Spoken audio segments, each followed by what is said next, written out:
हर 4 साल बाद ओलंपिक्स खेल में हमें निराशा क्यों मिलती है? क्या हमारे यहाँ प्रतिभा की कमी हो गई है? क्या हमारे यहाँ महत्वाकांक्षी एथलीट्स की कमी हो गई, या हमारे यहाँ संसाधनों की कमी है, या हमारी राजनीतिक उदासीनता दिख रही है? क्या इसके पीछे राजनीतिक कारण भी है? क्या इसके पीछे सामाजिक कारण या धार्मिक कारण है? ऐसे कई सवाल उठते हैं जो इस बार के ओलंपिक में जो हमारे एथलीट्स द्वारा प्रदर्शन किया गया है उस पर सवाल खड़े किए जा रहे हैं। हम ऐसा प्रदर्शन कैसे कर सकते हैं? हम आज विश्व की 5वीं सबसे बड़ी अर्थव्यवस्था है, उसके बावजूद हमारा प्रदर्शन ऐसा कैसे हो सकता है? क्या इसमें किसी की कमी है? अगर कमी है तो इसकी जवाबदेही कौन तय करेगा? कौन इसकी जिम्मेदारी उठाएगा? ऐसे कई जिम्मेदारियां हैं जिसके सवाल उठाए जा रहे हैं। तो आज हम इस वीडियो में उसी चीज़ों को डिस्कस करेंगे और आगे बढ़ेंगे। अपने वीडियो में समझने का प्रयास है कि हमारे देश में एथलेटिक्स या खेल को कहें, खेल का स्तर नीचे क्यों गिरता जा रहा है। तो बात करते हैं पहले कि हमारे देश में एथलेटिक्स या चाइना से शुरू कर लेते हैं। चाइना क्यों इतना आगे बढ़ रहा है कंपेरिजन टू इंडिया? क्यों ऐसा हो रहा है? देखा जाए तो चाइना में अगर एक डाटा है देखा जाए तो उसमें बताया जा रहा है कि वहाँ पे 1.5 लाख से अधिक स्टेडियम्स हैं। उनकी आबादी के अकॉर्डिंग वहाँ पे 1.5 लाख से अधिक स्टेडियम है। इन कंपेरिजन टू इंडिया देखा जाए तो इंडिया में सिर्फ हमारी टोटल आबादी का सिर्फ 1000 ही स्टेडियम बना हुआ है, और उसमें सितम ये कि वो स्टेडियम सिर्फ नाम मात्र के हैं। कुछ ऐसे हैं जो हाईटेक हैं, वाकई में वहाँ पे वर्ल्ड लेवल की फैसिलिटीज़ हैं, लेकिन ज़्यादातर स्टेडियम्स की हालत ऐसी जर्जर हो चुकी है जहाँ पे आपको धोनी कोच नहीं मिलेगा हर एक खेल के लिए, और आपको कोच मिलेंगे भी तो कैसे? हाईलाइटेड खेल्स के लिए। सबसे ज़्यादा आपको क्रिकेट से लिए मिल जाएगा क्योंकि हमारे इंडिया में तो उसे पूजा जाता है। फिर कुछ फुटबॉल्स के भी हो सकते हैं मिल जाए। उसके बाद आपको कोच खोजे दूर दूर तक, कोसों दूर तक नहीं मिलेंगे।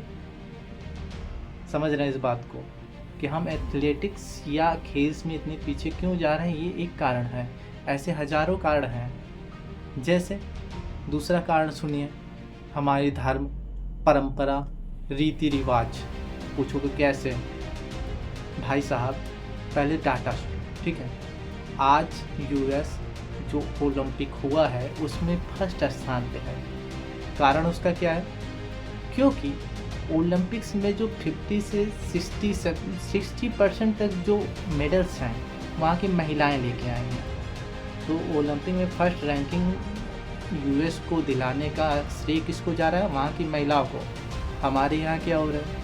हमारे यहाँ हो रहा है महिलाएं बाहर नहीं जा सकती हैं। ओलंपिक्स तो छोड़ो, कोई खेल अगर ज्वाइन कर ले तो सीधा तंज कसा जाता है, मर्दाना हो जा रही है।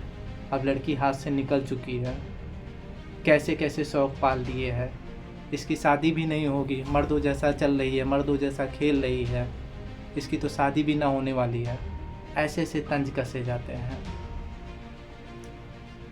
अगर जिम्नास्टिक देखें तो जिम्नास्टिक या स्विमिंग को देख लेते हैं, जो कि ओलंपिक्स में एक महत्वपूर्ण रोल प्ले करता है। हमारे यहाँ वैसे कपड़े अगर हमारी घर की महिलाएं या लेडी पहन ले, लड़कियाँ पहन लें, तो भाई साहब उसका मोहल्ले में जीना दुश्वार हो जाएगा।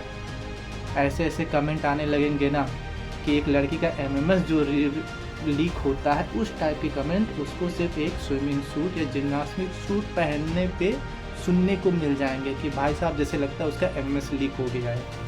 ऐसे ऐसे कमेंट उनको सुनने पड़ते हैं। तो जिस देश में ऐसी स्थिति महिलाओं की है, तो क्या हम ओलंपिक्स में रैंकिंग अपनी बढ़ा सकते हैं? ये सोचने वाली बात है। क्या बढ़ पाएगी? जी नहीं।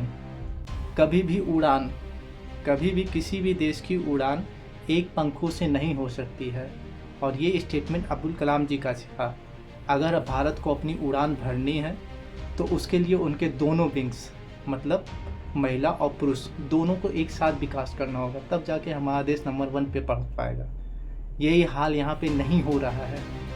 एक वो पुरुषों की बात करें एथलेटिक्स में या खेल्स में, भाई साहब जैसे ही खेल्स में आते हैं उनके लिए स्पॉन्सर्स मिल जाते हैं। उनको यहाँ तक कि जो पैसे मिलते हैं, सैलरीज मिलती है, वो भी थोड़ा ज़्यादा प्राथमिकता के साथ मिलती है।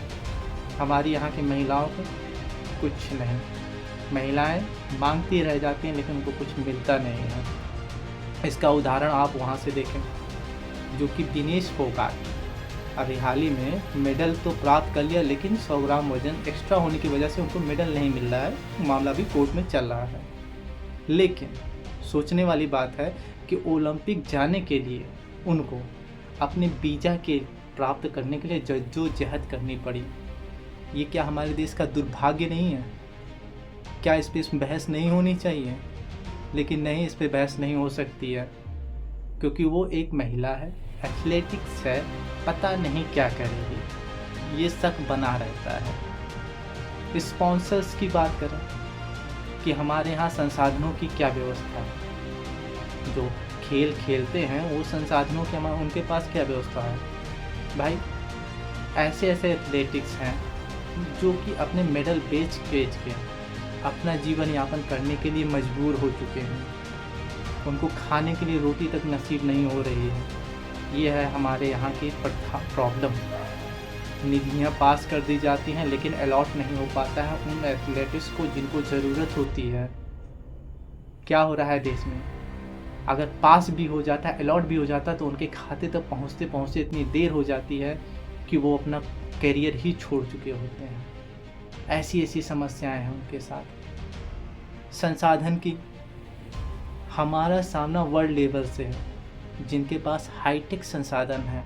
अब तो एआई का ज़माना है, वो तो कितने आगे हो चुके हैं। चाइना क्यों आगे है? क्योंकि वो हाईटेक चीज़ें से अपने यहाँ के जो प्लेयर्स हैं उनको ट्रेन करते हैं, बेस्ट से बेस्ट कोच अवेलेबल करवाते हैं वहाँ पे। उनकी जो अर्थव्यवस्था है, बजट है टोटल जीडीपी का, वो लोग $3 बिलियन से अधिक खर्च कर रहे हैं अपने एथलेटिक्स जो होते हैं उनको चमकाने के लिए। हमारे यहाँ कितना ख़त्म होता है? हमारे यहाँ ख़त्म होता है ओनली $472 मिलियन। मैं मिलियन डॉलर बोल रहा हूँ, बिलियन डॉलर नहीं बोल रहा हूँ। इसका मतलब क्या है? इसका मतलब ये है चाइना हमसे 8 गुना अधिक अपने एथलेटिक्स पे पैसा ख़त्म कर रहा है इन कंपेरिजन टू इंडिया। सोचने वाली बात है, इतना बड़ा गैप। उधर स्टेडियम 1.5 लाख से अधिक, हमारे यहाँ सिर्फ 1000। यहाँ जो पैसे ख़त्म हो रहे हैं बजट का, वो भी कितना 8 गुना अधिक ख़त्म कर रहा है चाइना। तो क्या ये गैप आएगा? लाजमी है आएगा। फिर सुनिए और कमियां क्या हैं। भाई भतीजावाद तो हमारे यहाँ जैसे लगता है पेटेंट हो चुका है। ये कहीं नहीं जाने वाला है, चाहे कोई सेक्टर हो, चाहे फिल्म इंडस्ट्री हो, चाहे जॉब का मैटर हो, चाहे राजनीति हो, कोई भी सेक्टर ले लो भाई, ये भाई भतीजावाद साला जाता ही नहीं है, कहीं भी नहीं जाने वाला है। वही हाल स्पोर्ट्स में भी हो रहा है, जो कि हमारे जो टैलेंटेड महत्वाकांक्षी स्पोर्ट्समैन हैं या वुमेन हैं, वो इस चीज़ का शिकार होती जाती हैं। टैलेंट से ज़्यादा आपको महत्व किसका दिया जा रहा है? पहुंच पकड़ का। वहाँ से फ़ोन आया, भैया इनका सिलेक्शन पक्का है। ऐसे ऐसे खेल चलते रहते हैं और हमारे जो युवा एथलेटिक्स हैं वो पिसते रहते हैं। समस्या अभी ख़त्म नहीं हुई है, समस्याएं तो हज़ारों हैं। मैं उनमें से कुछ महत्वपूर्ण आपको बता रहा हूँ जो हमारे समाज में चल रही, और हमें उसका खामियाजा हमारे युवाओं को भुगतना पड़ रहा है। समझ रहे हैं इस बात को? कितनी दुर्दशा चल रही है हमारे एथलेटिक्स की। ठीक है, लाल फीता स्याही पड़ चुकी है, हितों का टकराव हो चुका है। यहाँ तक कि एथलीट्स जो हैं वो अपने ही पेशे को और निखार नहीं पा रहे हैं। स्टेडियम जो बने हैं उनमें से नाम मात्र की ही सुविधाएं हैं, बाकी कोई सुविधा नहीं आपको मिलेगी। स्विमिंग पूल अगर बना है तो वहाँ 10 सालों से पानी नहीं भरा होगा। अगर पानी भरा भी होगा तो वो तैरने लायक नहीं होगा। अगर तैरने लायक भी होगा तो वहाँ पे उसका कुछ ही नहीं। तो ऐसे ऐसे विडंबनाएं हमारे समाज में सब स्पोर्ट्स को लेके चल रही हैं। और बहस किस पे होगी? गरीबी मिटाने पे, वुमेन एम्पावरमेंट पे, बाल विकास पे, शिक्षा पे, स्वास्थ्य पे। अरे मैं ये नहीं कह रहा हूँ कि इसको मत करो, लेकिन भाई ऐसा करो कि हाँ, जो स्पोर्ट्स मैन होते हैं या वुमेन होती हैं उनका भी सोचो। चुनावी मुद्दा उठता है तैसे ही गरीबी भुखमरी जातिवाद और पता नहीं कितनी कितनी चीज़ें कड़े मुर्दे उखाड़ के ले आए जाते हैं नेताओं द्वारा। कभी चुनावी मुद्दों में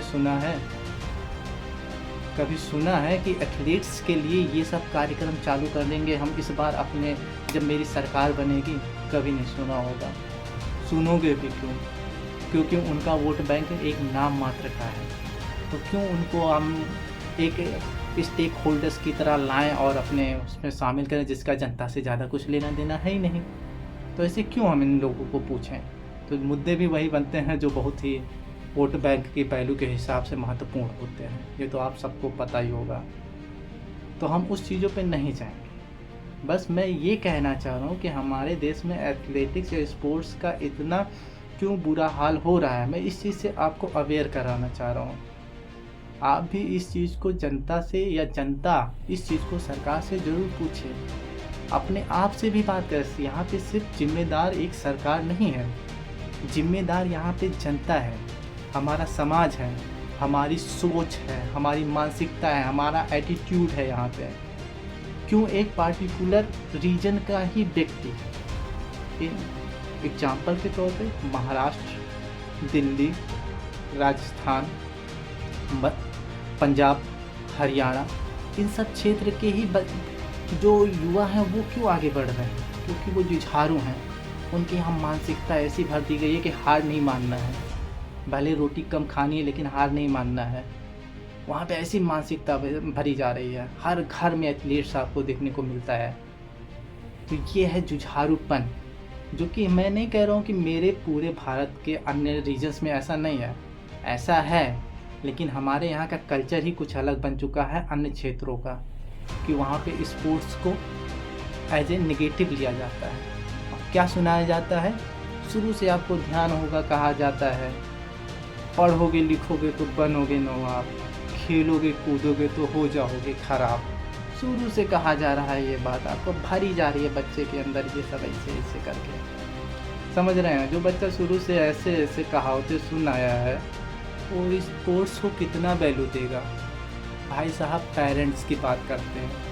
पेरेंट्स क्या करते हैं? अभी जैसे बच्चा बड़ा होता है, डोनेशन दे के 2, 2.5, 3 लाख, यहाँ तक कि 10-15 लाख भी डोनेशन देना पड़े ना, वो देंगे और उसको बड़े से बड़े कॉलेज में एडमिशन कराएंगे, इंजीनियरिंग करा देंगे, उसे डॉक्टरी बना देंगे, MBBS या कुछ भी MBA करवा देंगे, डोनेशन दे के करवा देंगे। लेकिन वही बच्चा अगर कह दे मैं स्पोर्ट्स ज्वाइन करना चाह रहा हूँ और मुझे 1 लाख की कोई इक्विपमेंट है जो कि मेरे स्पोर्ट्स के लिए ज़रूरी है, वो नहीं खरीदने के पैसे उसको मिलेगा, क्योंकि वो उनकी नज़र में यूजलेस है, वेस्ट ऑफ टाइम है। समझ रहे हैं इस चीज़ को? तो यहाँ पे जिम्मेदार कौन है? हमारे यहाँ का जो खेल का परफॉर्मेंस घट रहा है, इसके लिए जिम्मेदार सिर्फ सरकार नहीं है, हमारे यहाँ का कल्चर है, हमारे यहाँ की मानसिक सोच है, हमारे यहाँ की जो संस्कृति ऐसी बन गई है कि जिसमें सिर्फ और सिर्फ पढ़ाई को ही एकदम भगवान बना दिया गया है। उस बच्चे का टैलेंट नहीं देखा जाता है कि वो बच्चा किस चीज़ में कंफर्टेबल फील कर रहा है, उसमें उसका टैलेंट नहीं देखा जाता है। टैलेंट देखना ख़त्म, बस उसको घुसेड़ देना है किसी तरीके से, पिंच कर करके उसको पढ़वाया जाता है। अब ऐसा बच्चा कितना परफॉर्म करेगा? सचिन तेंदुलकर को अगर कहा जाता बेटा पढ़ो, MBA करो, इंजीनियरिंग करो, अब तुम डॉक्टर ही बनोगे, तो क्या वो आज एक महान हस्ती बन पाते? धोनी की बात करते हैं, अगर वो एक प्राइवेट जॉब या गवर्नमेंट जॉब TT बन के ही रहना चाहते तो क्या आज वो एक महान हस्ती बन पाते? नहीं। उन्होंने अपने करियर, अपने पैशन को पहचाना है। उसी हिसाब से हमारे यहाँ की समाज और में जो संस्कृति है व्याप्त हो चुकी, इसको बदलना में काम होना चाहिए। हमारे समाज जो सरकार है उसको फंड अलॉट करने के साथ साथ ही हमारे देश में एक ऐसे ब्रॉड स्तर पे जागरूकता लेवल का कार्यक्रम चलाने की ज़रूरत है, जिससे हमारे यहाँ की जो पेरेंट्स हैं, समाज है, उसकी सोच बदले एथलेटिक्स के प्रति, उसको एक नकारात्मक वे में ना ले जाके उसे एक अपॉर्चुनिटी समझे, उसे भी ग्रूमिंग का एक वो तत्व समझे कि हाँ, इससे बच्चे का मानसिक विकास तो होगा ही, शारीरिक विकास भी बहुत बेहतर होगा। ये समझाए तब जाके हमारे यहाँ एथलेटिक्स का विकास होगा और हम पदक तालिका में ऊपर स्थान से आना चालू करेंगे। ठीक है, ऐसे बहुत सारे सवाल हैं जो मेरे दिमाग में आते हैं, मैं कहना चाहता हूँ लेकिन नहीं कहता, क्योंकि बहुत सारे ऐसे कंट्रोवर्सियाँ हो सकती हैं जो कि मुझे झेलना पड़ सकता है। तो इस वजह से मैं अपनी बातों को ज़्यादा भावनात्मक ना हो के बस आपको जागरूक करने का प्रयास करता हूँ अपने वीडियो के माध्यम से कि आप भी अपने घर, एटलीस्ट अपने घर से स्टार्ट करिए।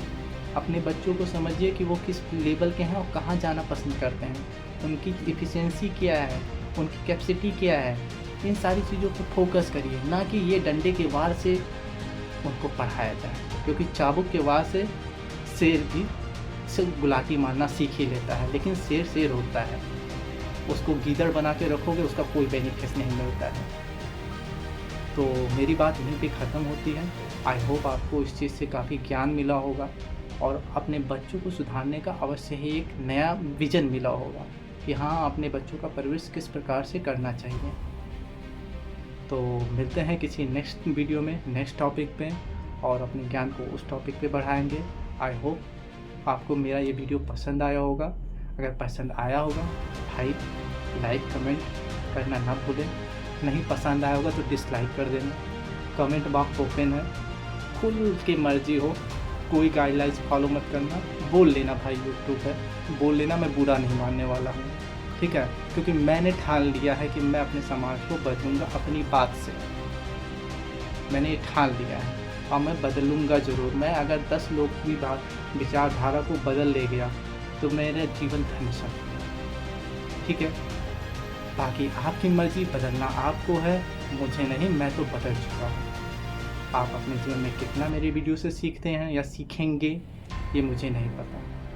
फ़िलहाल मिलते हैं किसी नेक्स्ट वीडियो में, तब तक के लिए जय हिंद, टाटा, बाय।